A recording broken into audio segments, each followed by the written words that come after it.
Téléspectateurs de Business 24 Africa, je vous salue. Merci d'être en notre compagnie. Je suis très heureuse d'être avec vous sur ce plateau de Business Matin. Aujourd'hui, nous sommes sur ce plateau, chers téléspectateurs, avec M.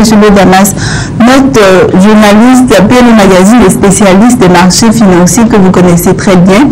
Avec lui, nous allons faire le point des marchés financiers et nous allons terminer avec la rubrique La Bonne Affaire, que vous aimez très bien, je le sais. Restez avec nous, chers téléspectateurs, nous reviendrons tout à l'heure.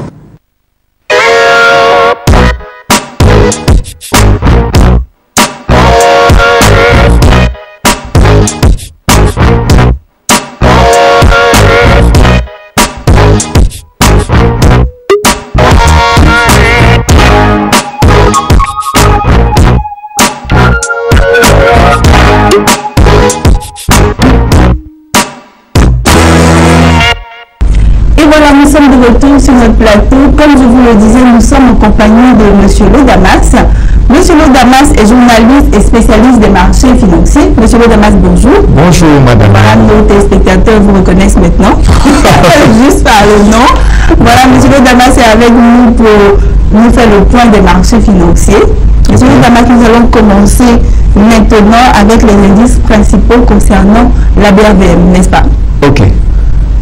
Au niveau de la semaine boursière qui vient de s'achever, donc on a constaté au niveau des indices principaux de la BRVM que le BRVM 10 est passé de 306,8 à 309,56 points, soit une hausse hebdomadaire de 0,90%.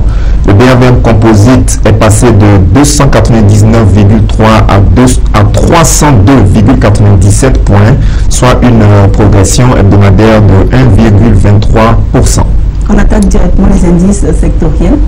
Au niveau des indices sectoriels, on retiendra que le BRVM Industrie a progressé de 0,26%. Le BRVM Service Public a chuté de 0,58%. Le BRVM Finance a amélioré sa valeur de 5,18%. Le BRVM Transport n'a pas bougé au cours de la semaine écoulée. Le BRVM Agriculture a progressé de 1,86%. Le BRVM Distribution a évolué de 0,31% et le BRVM Haute Secteur a chuté de 0,20%. Ok, dites-nous, monsieur le Damas, que devons-nous retenir concernant les grandes variations? D'abord, la plus forte hausse. D'accord. Donc, la plus forte hausse a été notée sur le titre Unilever Côte d'Ivoire. Cette valeur boursière est passée de 25 000 à 27 500 francs CFA, soit une hausse hebdomadaire de 10%. D'accord. Et la plus forte baisse? La plus forte baisse a été notée sur le titre Air Liquide Côte d'Ivoire, qui est passé de 22 800 à 20 500 francs CFA, soit une régression hebdomadaire de 10,09%. D'accord. Merci à vous, M. Damas. Nous allons nous intéresser maintenant aux valeurs à surveiller cette semaine. Alors, en termes de valeurs à surveiller cette semaine, on dira beaucoup plus le secteur d'activité à surveiller cette semaine. D'accord. Parce que je le rappelle, au niveau de la Chine, la Chine a dévalué sa monnaie de façon successive à hauteur de, a dévalué 3 fois sa monnaie, d'accord. Donc la monnaie chinoise, le yuan en question, a baissé sa valeur par rapport au dollar. Donc, ce qui fait qu'actuellement sur l'ensemble des marchés financiers internationaux, on note une régression au niveau de la cotation de tout ce qui est matière première. D'accord. Donc tout ce qui est secteur agricole, secteur du luxe, secteur de l'automobile connaît actuellement de fortes perturbations. D'accord. Et aussi, en prenant le cas spécifique de la Bourse régionale des valeurs mobilières, il y a certains titres côté la BRVM qui sont en corrélation avec les cours mondiaux des matières premières. Donc quand vous prenez par exemple l'entreprise SAPH, quand il y a des perturbations sur le marché mondial du caoutchouc, cela a un impact négatif sur les cotations boursières de la SAPH au niveau de la BRVM. Donc, étant donné qu'actuellement, il y a beaucoup de perturbations donc, sur le secteur des matières premières, il va falloir faire très attention aux entreprises cotées à la BRVM et qui sont influencées par ces cours-là. Je pense notamment à la SAPH, je pense aussi à PALMSI, je pense aussi à la société SOGB, Ok, donc toutes ces valeurs agricoles donc sont à surveiller de très près parce qu'il est probable que la perturbation qu'on observe à l'international ait une certaine influence sur la trajectoire boursière de ces valeurs que je viens de citer. Donc il va falloir être très vigilant, il va falloir prêter attention. Enfin, il va falloir faire attention au niveau de la cotation de la SAPH, de PAMC et de la SOGB. J'insiste encore sur une valeur agricole en ce qui concerne, je vais parler précisément de la valeur SICOR Côte d'Ivoire. Nous disions il y a quelques jours que c'est vrai qu'il y a une certaine hausse qu'on observe sur la valeur SICOR Côte d'Ivoire, mais en réalité, cette hausse ne repose pas sur des fondements économiques véritables. Donc, à notre sens, ça ressemble un peu à une bulle financière sur le titre SICOR Côte d'Ivoire. Et la preuve, c'est que la semaine qui vient de s'écouler, on a remarqué que le titre SICOR est passé de 9 000 à 8 895 francs CFA, soit une régression hebdomadaire de 1,17%. Donc, il y a un mouvement de correction qui est en train de s'installer au niveau de la valeur boursière de SICOR Côte d'Ivoire. Donc, nous disons à tous les investisseurs de vraiment faire attention. C'est vrai que, en prenant pour référence la fin de l'année 2014, on observe une tendance haussière sur le titre SICOR, mais à analyser à fond, on a l'impression que cette tendance n'est pas durable, cette tendance n'a pas de fondement économique véritable, et donc il va falloir faire très attention avant de se positionner sur SICOR Côte d'Ivoire. Je rappelle qu'actuellement SICOR, les autorités administratives de SICOR ont des litiges fonciers à gérer avec les riverains. La Direction générale des impôts a engagé des poursuites judiciaires vis-à-vis de SICOR Côte d'Ivoire. Je crois au niveau de la CNPS également, il y a des arriérés en termes de paiement des cotisations sociales. Donc financièrement, SICOR ne se porte pas bien véritablement. Et tout le monde, on attend toujours les états financiers 2014 de SICOR Côte d'Ivoire. On attend également les états financiers semestriels 2015 de SICOR Côte d'Ivoire. Donc avant la publication de ces résultats-là, pour avoir la situation financière exacte de cette entreprise, nous conseillons à tout le monde de rester à l'écart, ou bien d'être plutôt en position de vente, ou bien d'être vraiment prudent sur le titre SICOR Côte d'Ivoire, parce qu'à notre sens, il y a une émergence de bulle financière sur cette valeur. D'accord. Merci pour toutes ces informations, M. Lodamas. Nous allons terminer avec, en nous intéressant à l'international, avec les matières premières. Nous allons parler de l'or, le pétrole, et puis nous allons terminer de l'or et du pétrole, le pétrole Brent et puis le WTI. Ok. Donc au niveau de l'or, l'or est passé de 1094,10 à 1114,20 dollars l'once, soit une progression hebdomadaire de 1,84%. Au niveau du pétrole, précisément le pétrole Brent, il est passé de 48,54 à 48,73 dollars le baril, soit une progression de 0,39%.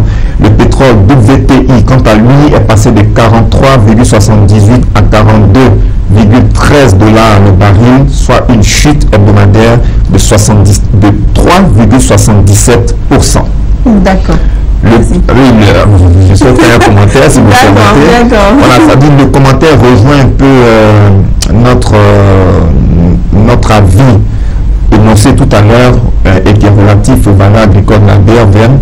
En fait, la Chine, je rappelle, c'est juste un rappel, la Chine est le premier consommateur mondial de matières premières. Vous l'avez dit ici lors d'une émission. Exactement. Et la Chine a dévalué sa monnaie, ce qui fait que le yuan par rapport au dollar a été dévalorisé. Et donc les matières premières étant cotées en dollars, la Chine a du mal actuellement à s'approvisionner comme auparavant. Okay? Donc de façon, c'est vrai que j'ai parlé d'un mouvement de hausse sur le Brent, sur l'or également, mais quand vous prenez l'ensemble des matières premières, quand vous prenez le panier des matières premières, on se rend compte que on assiste à une tendance baissière généralisée. D'accord. Et donc, de façon évidente, on voit que la dernière dévaluation du yuan continue d'influencer négativement le marché des matières premières. Dernier détail, on observe également toujours assez de pétrole sur le marché et ce facteur-là contribue encore à la chute prolongée des coûts du pétrole. Voilà, merci M. Damas, c'est terminé. Nous avons fini avec vous. Merci d'être passé sur notre plateau. Merci. Et puis voilà, nous serons toujours ravis de vous recevoir ici. Merci à vous encore. Chers téléspectateurs, nous passons maintenant à la deuxième et dernière rubrique de cette émission Business Matin. Et nous allons maintenant à la bonne affaire, votre rubrique préférée.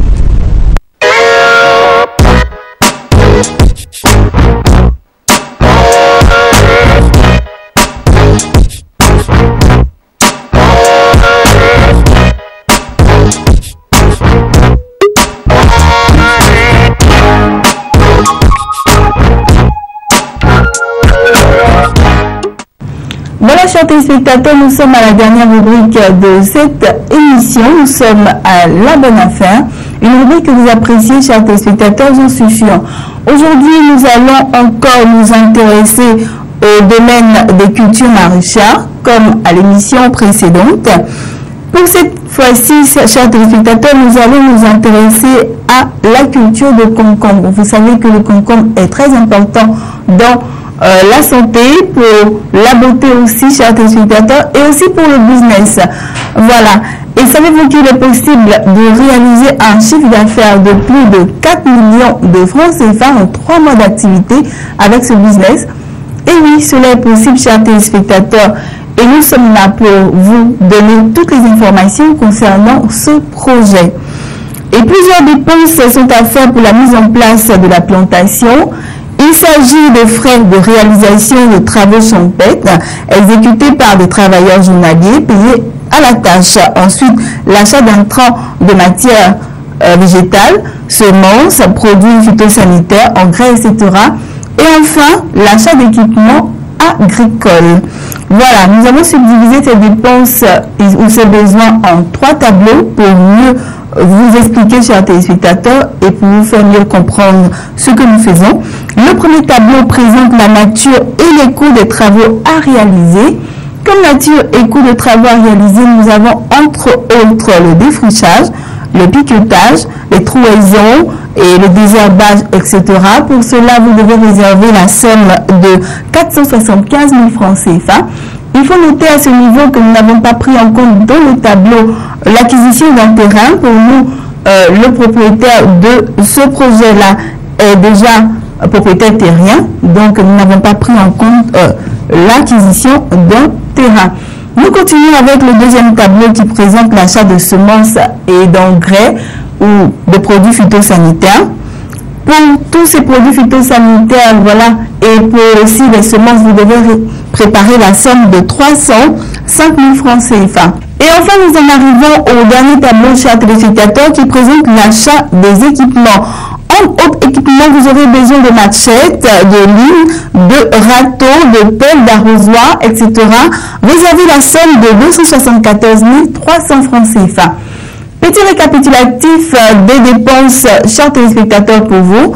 Pour mettre en place sa plantation et l'exploiter, le promoteur de la ferme devra mobiliser la roulette somme de 475 000 francs CFA plus 305 000 francs CFA plus 274 300 francs CFA, ce qui vous donne un total de 1 054 000 francs CFA.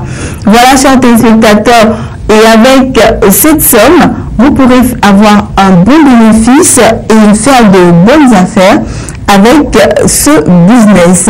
J'espère que vous allez vous y intéresser et vous allez réaliser de bons bénéfices.